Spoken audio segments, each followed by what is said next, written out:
Jubilee hills ఉప ఎన్నికల్లో ఎవరు గెలవబోతున్నారు? ఈ వీడియోని కొంచెం జాగ్రత్తగా చూస్తే ఈ ప్రశ్నకి సమాధానం అన్నది ఇదే వీడియోలో మీకు దొరుకుతుంది. వాడు చెప్పిండు, వీడు చెప్పిండు, ఆ సర్వే చూడాలి, ఈ సర్వే వినాలి, ఏది ఎక్కర్లా.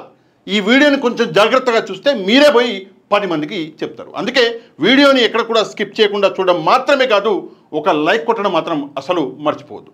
ఇక్కడ మానిటర్ మీద మనకి 2 బొమ్మలు కనిపిస్తున్నాయి, 2 ఫోటోలు కనిపిస్తున్నాయి. మీ అందరికీ తెలుసు బీఆర్ఎస్ క్యాండిడేటు, కాంగ్రెస్ క్యాండిడేటు. ఇక ఎంఐఎం, బీజేపీ అయితే దగ్గర లేవు కాబట్టి వాళ్ళ గురించి నేను మాట్లాడను. ఈ 2 పార్టీల గురించే మనము ఈరోజు ఈ వీడియోలో డిస్కస్ చేయబోతున్నాం. అది కూడా టెక్నికల్ పాయింట్స్ కాదు, జనరల్ పాయింట్సే మనము డిస్కస్ చేయబోతున్నాం. ఎందుకంటే టెక్నికల్ పాయింట్స్ ఎవరికి అర్థం కావు, అర్థమైనా కూడా వాటి వల్ల ప్రయోజనం ఏం లేదు కాబట్టి జనరల్ పాయింట్స్ మనం డిస్కస్ చేద్దాం. ఇక మొదటి పాయింట్ వచ్చేసి party. BRS party, Congress party. BRS party Telangana తెచ్చినటువంటి పార్టీ. కొన్ని సంవత్సరాలుగా, కొన్ని దశాబ్దాలుగా తెలంగాణ కోసం ఒక పోరాటం అన్నది మనం చూస్తాం. ఆ పోరాటంలో ముందు నిలబడి తెలంగాణని సాధించినటువంటి party BRS party. Congress party Telangana తొలి ఉద్యమంలో 369 మంది తెలంగాణ వాదులని కాల్చి చంపిన పార్టీ. తెలంగాణ మలి ఉద్యమంలో 1200 మంది చావుకి కారణమైనటువంటి పార్టీ కాంగ్రెస్ పార్టీ. సింపుల్గా, క్లియర్గా మీకు అర్థమయ్యేటట్లు చెప్పిన. ఇక నెక్స్ట్ పాయింట్ మనం ఇక్కడ చూసుకుంటే రెండో పాయింట్ నాయకులు.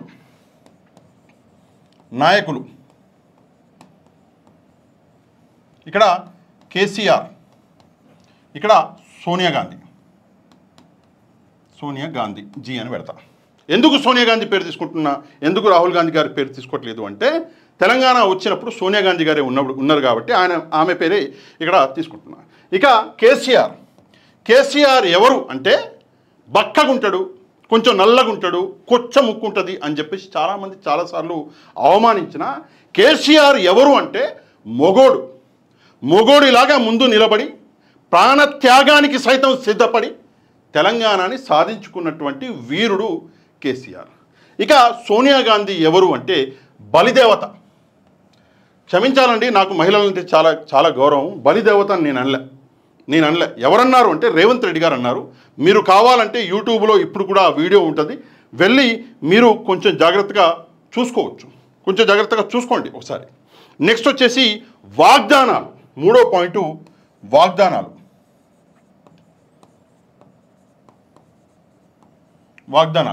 ఇక కేసీఆర్ లేదా బీఆర్ఎస్ పార్టీ చేసినటువంటి వాగ్దానం ఏంటి అంటే తెలంగాణని నెంబర్ 1 రాష్ట్రంగా తీర్చిదిద్దుతాము అని చెప్పేసి కేసీఆర్ గారు ఒక వాగ్దానం అనేది చేసిండు. కాకపోతే కాంగ్రెస్ పార్టీ 5 or 6 వాగ్దానాలు చేసినట్టుంది, 6 అనుకుంటా.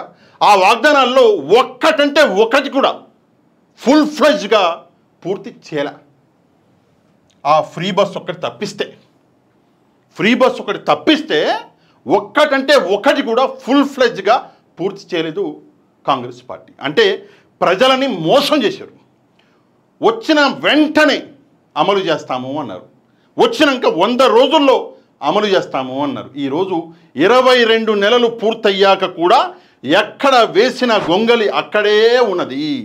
ఇక కేసీఆర్ గారు బీఆర్ఎస్ పార్టీ ఏం చేశారు? ఆ కేసీఆర్ అలా అన్నాడు చేయలేదు, ఇలా అన్నాడు చేయలేదు, అదేదో ఎవరినో ముఖ్యమంత్రిని చేస్తా అన్నాడు చేయలేదు, ఆయన ముఖ్యమంత్రి. ఒకటే విషయం చెప్తా మీకు, ఈ వీడియో చూసే వాళ్ళకి గుండె మీద చేసుకుని చెప్పండి. ఎవరైతే హైదరాబాదు బయట నివసిస్తున్నారో, జిల్లాలలో, ఊర్లలో, తెలంగాణ రావడానికి ముందు మీ భూమి ధర ఎంత ఉండే?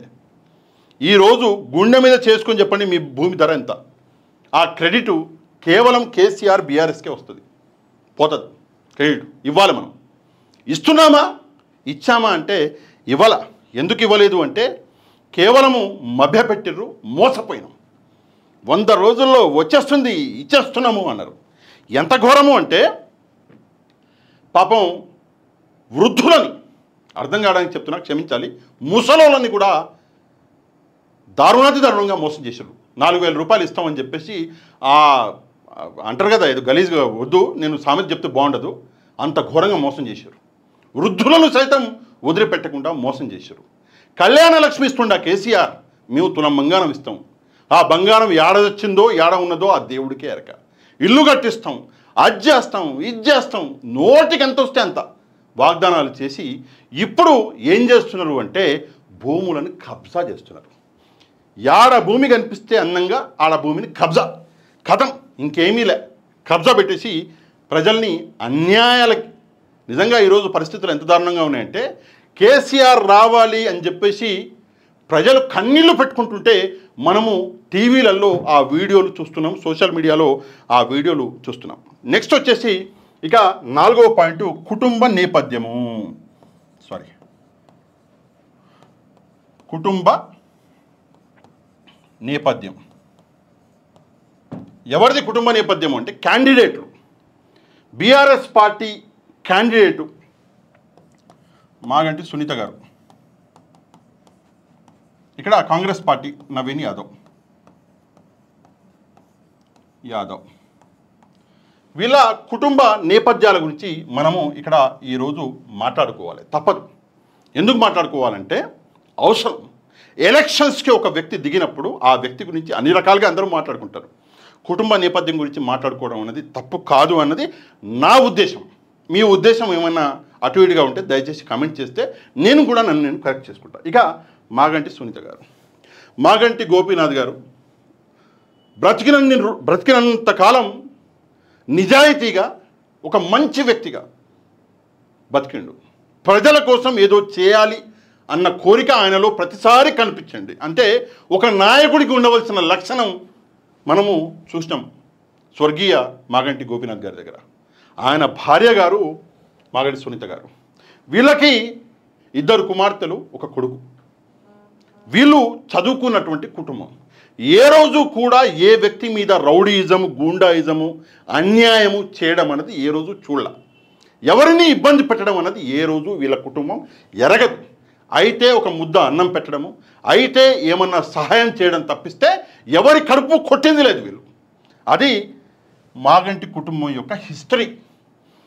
నవీన్ యాదవ్ గారి కుటుంబ నేపథ్యం రౌడీ షీటర్ అని చెప్పేసి చాలామంది జూబ్లీ హిల్స్లో చెప్పుకుంటున్నటువంటి పరిస్థితి. అదే కాకుండా నవీన్ యాదవ్ గారి తండ్రి గారు శ్రీశైలం యాదవ్ గారు ఆయనే ఒక ఇంటర్వ్యూలో నేను చూస్తే మొన్న ఎవరో పంపించారు నాకు, ఒక ఇంటర్వ్యూలో రౌడీ షీట్ ఉంది నా మీద అని చెప్పేసి ఆయనే చెప్పడం జరిగింది.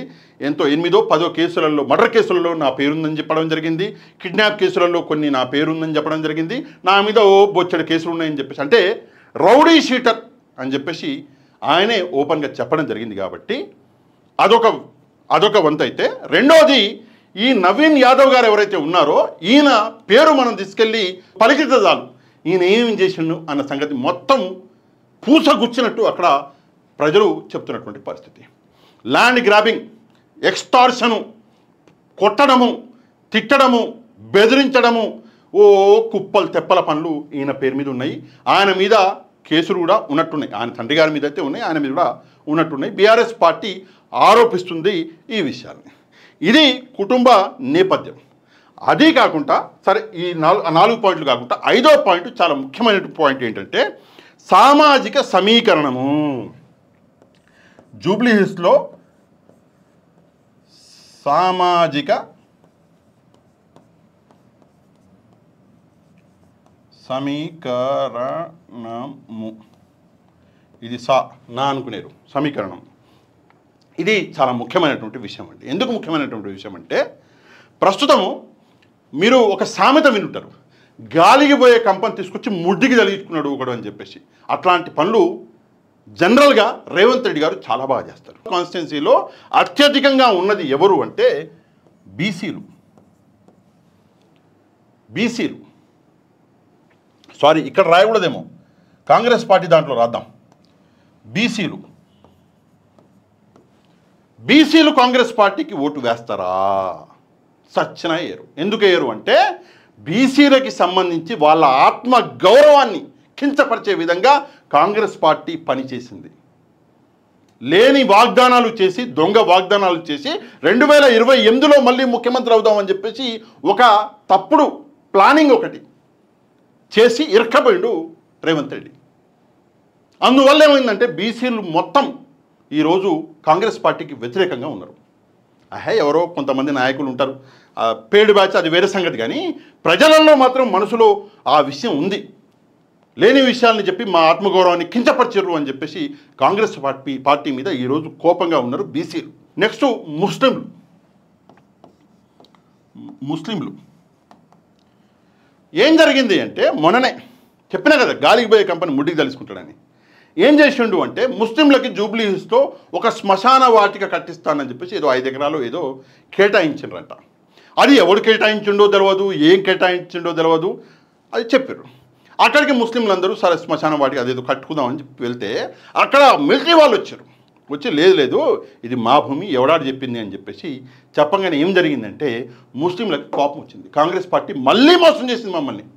50 ఏళ్ళుగా మోసం చేసి అలసిపోతే మళ్ళీ మమ్మల్ని మోసం చేసిందని చెప్పేసి ముస్లింలు బాగా గుర్రం అని చెప్తున్నారు. పరిస్థితి ఎంత దారుణంగా మారింది అంటే, అజరుద్దీన్ గారు, కాంగ్రెస్ పార్టీకి సంబంధించినటువంటి అజరుద్దీన్ గారు మొన్న ఏదో మసీద్కి పోయిండు నమాజ్ చదువుదామని, శుక్రవారం రోజు పోతే అక్కడ పట్టుకొని ఆయనను ప్రశ్నించారు. ఆ వీడియో చేస్తే వీడియో కూడా వైరల్ అయింది. ముస్లింలు అంతా కోపం మీద ఉన్నారు. ఇక చివరి విషయము ఈ సామాజిక మనకి ఏమంటారు సమీకరణంలో చివరి విషయం ఏంటంటే, హైడ్రా ఎట్లా సామాజిక సమీకరణం అని చెప్పేసి మీరు అడగవచ్చు. హైడ్రా అన్ని సామాజిక వర్గాలని గెలికింది. అందుకే ఎస్సీలు ఎస్టీలు ఓసీలు అందరూ ఆల్మోస్ట్ అన్ని సామాజిక వర్గాల్లో కూడా హైడ్రా ఎఫెక్ట్ అనేది పడ్డది. అది ఎంత దారుణంగా పడ్డదంటే, మరి ప్రతి ఒక్కళ్ళ ఇల్లు హైడ్రా కూలగొట్టిందంటే లేదండి, కూలగొట్టింది తక్కువ ఎక్కువ అనేది వేరే సంగతి. కానీ ఆ వీడియోలు ఏవైతే వచ్చినాయో, ఆ ఎమోషన్ ఏదైతే ఉందో అది ప్రజల గుండెల్ని తాకింది. అది డబ్బున్నోడిని గుండెల్ని తాకింది, పేదవాడి గుండెల్ని తాకింది, మంచి వాళ్ళ గుండెల్ని తాకింది, చెడ్డవాళ్ళ గుండెల్ని తాకింది, మందు తాగనోడి గుండెల్ని తాకింది, మందు తాగినోడి గుండెల్ని తాకింది. హైడ్రా ఎఫెక్ట్ అనేది ఈరోజు పెద్ద గుణపం అయింది రేవంత్ రెడ్డికి, కాంగ్రెస్ పార్టీకి. ఇదే ప్లస్ పాయింట్ అయింది ఈరోజు ఎవరికి అంటే బీఆర్ఎస్ పార్టీకి. అంటే స్వయం కృత అపరాధం అని చెప్పేసి అంటాం కదా, అది ఈరోజు ఇక్కడ క్లియర్గా కనిపిస్తుంది. అన్ని సామాజిక వర్గాలు దాదాపుగా ఈరోజు కాంగ్రెస్ పార్టీకి వ్యతిరేకంగా ఉన్నాయి. ఈ 5 పాయింట్లు జనరల్ పాయింట్లు అండి, ఇంకా చాలా ఉన్నాయి మనం డిస్కస్ చేసుకుంటూ పోతే. ఇవి కాకుండా ఇంకొక పాయింట్ చెప్పాను నేను, దయచేసి ఇక్కడ రాయను నేను, అయిపోయింది బోర్డు. ఏంటంటే కాంగ్రెస్ పార్టీ కుమ్ములాటలు.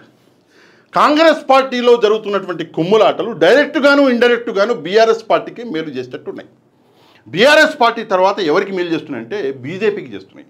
అసలు లేని బీజేపీ, ఎప్పటికీ రాని బీజేపీ కొంచెంగా పెరుగుతున్నది. అది ఎందుకు పెరుగుతున్నది అంటే కుమ్ములాటలు, కాంగ్రెస్ పార్టీ కుమ్ములాటలు.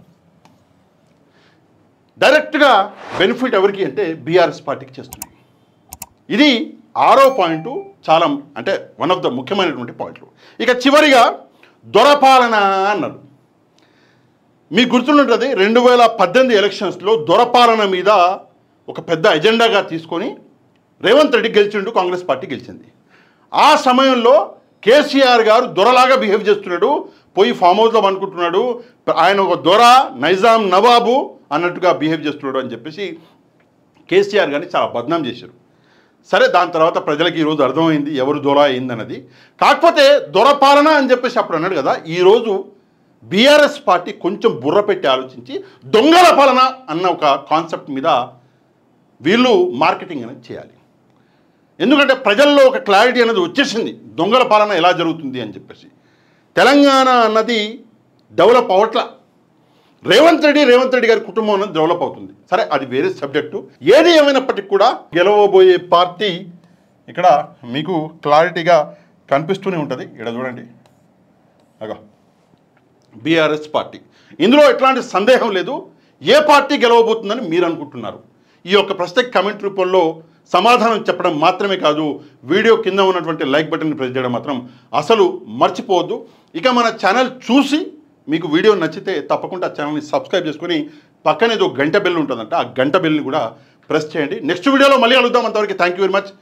జై హింద్.